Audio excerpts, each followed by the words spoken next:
desses componentes do que está, de fato, afetando a nossa inflação no Brasil? Na verdade, a estrutura da nossa economia ela não é uma estrutura dinâmica de um modelo econômico de um país que tem uma economia em que a oferta consiga se ajustar à demanda, né? Uhum. Então, sempre que a gente quer resultados econômicos favoráveis, índices econômicos favoráveis, a gente está sempre estimulando a demanda, o consumo. E a taxa de juros alta, na realidade, ela fica controlando a demanda e inibindo o crescimento da oferta, né? Então muita gente sempre pergunta, você leu a ata do Copom? Desde do Plano Real, você pegar as atas do Copom nos ciclos econômicos, né? Só sobre juros. De inflação, de alta e queda de juros, você pegar as atas, eles falam sempre a mesma coisa. Ou seja, a gente está amarrado num modelo que virou uma armadilha para o Brasil, né? E desde que a gente diminuiu o centro da meta de inflação de 4 para 3, que a gente, na realidade, amarrou ainda mais nossa economia. A gente diminuiu o espaço do dinamismo da gente ajustar, né, a nossa capacidade de ofertar, ou seja, aumentar a capacidade de produzir, que a gente chama em economia de capacidade ociosa, né? Se a gente tem uma capacidade ociosa confortável, você pode estimular a demanda, né, que não vai gerar pressão inflacionária, porque inflação é um desequilíbrio entre oferta e demanda. Você tem mais demanda que oferta, você pressiona os preços, né, de uma forma generalizada na economia, e aí a única forma que a gente tem de controlar a inflação é cortar a demanda de novo. Então a gente sempre fica nesse ciclo vicioso, né?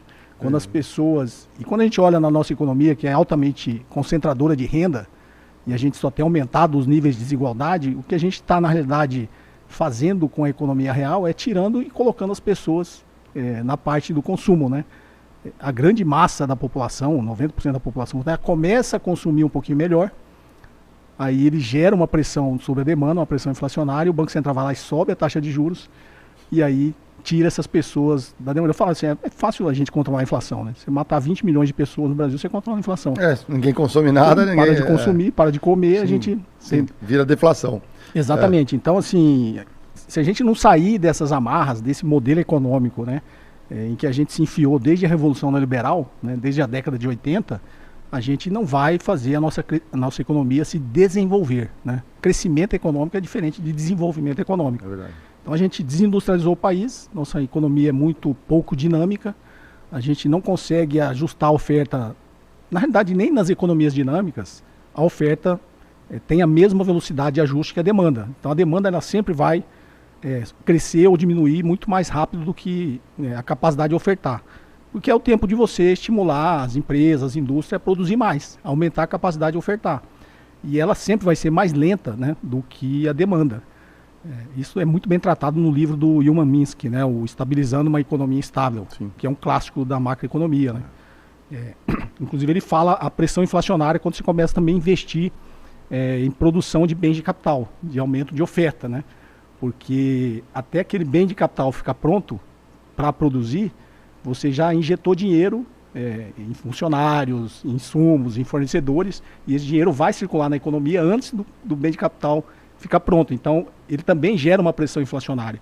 Então, é uma questão de decisão política. Por quanto tempo a gente quer manter a nossa economia assim, ou quanto tempo a gente suporta níveis de inflação sob controle. Obviamente, a gente não pode perder o controle da inflação, porque a inflação, por si só, ela não é um problema.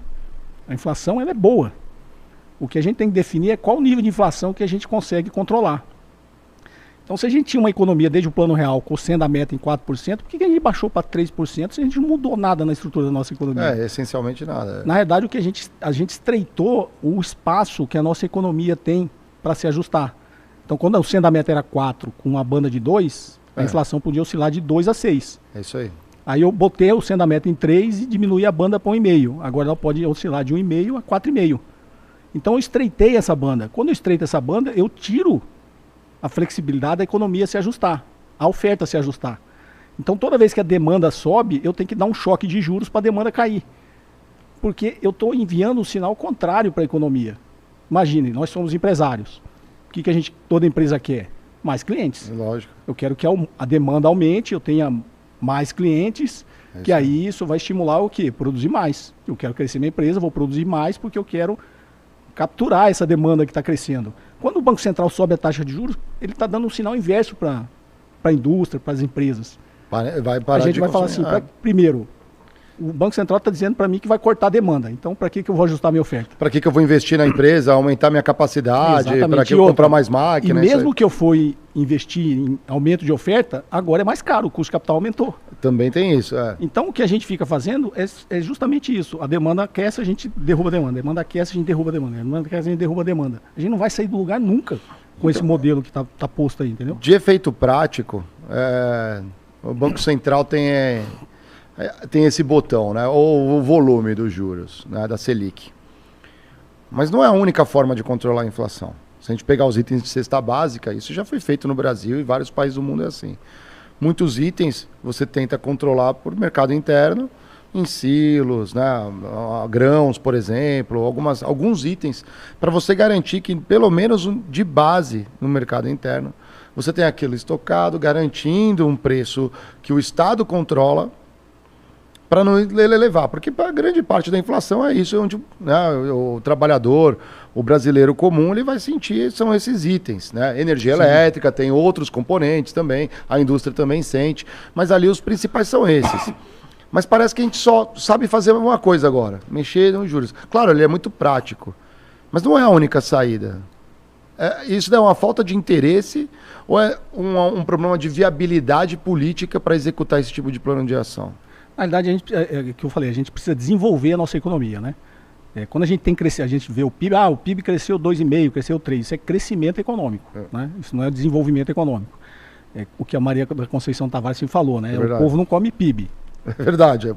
Se nós somos uma economia que concentra cada vez mais... Se a Vale começar a minerar mais, aumenta o PIB e não fica nada aqui, né? Exatamente. Nem fica aqui.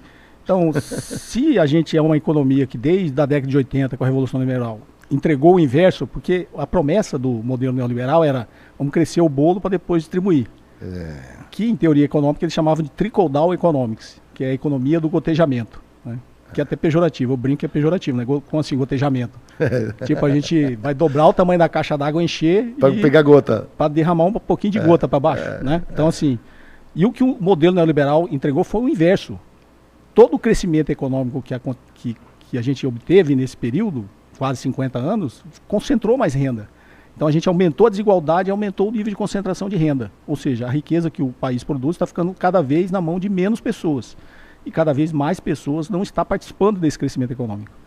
Então, o que seria o desenvolvimento econômico? Que aí, na visão furtadiana, né, do Celso Furtado, a gente tem que sair da periferia do capitalismo. Porque nós somos um país, na teoria do Furtado, periférico, e tem os países centrais. Né, os Estados Unidos, os países da Europa, o próprio Japão, né, agora a China. Então, assim...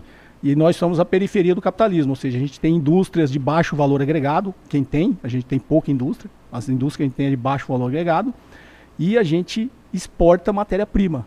Nós somos uma economia extrativista exportadora, primária, desde a colônia. O que a gente mudou? Né? Veio o ciclo do cana-de-açúcar, ciclo do ouro, ciclo da borracha, ciclo do café, agora a gente está no ciclo da soja, ciclo do minério de ferro. A gente continua sendo extrativista, primário exportador, monocultura.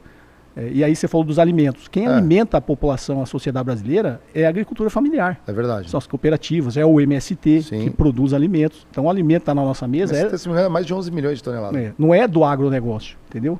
Então, quando a gente fala em desenvolver a economia, eu estou falando em colocar mais uma parte maior da sociedade nesse desenvolvimento econômico. É distribuir renda. Como que eu distribuo renda? Primeiro, fazendo a reforma agrária.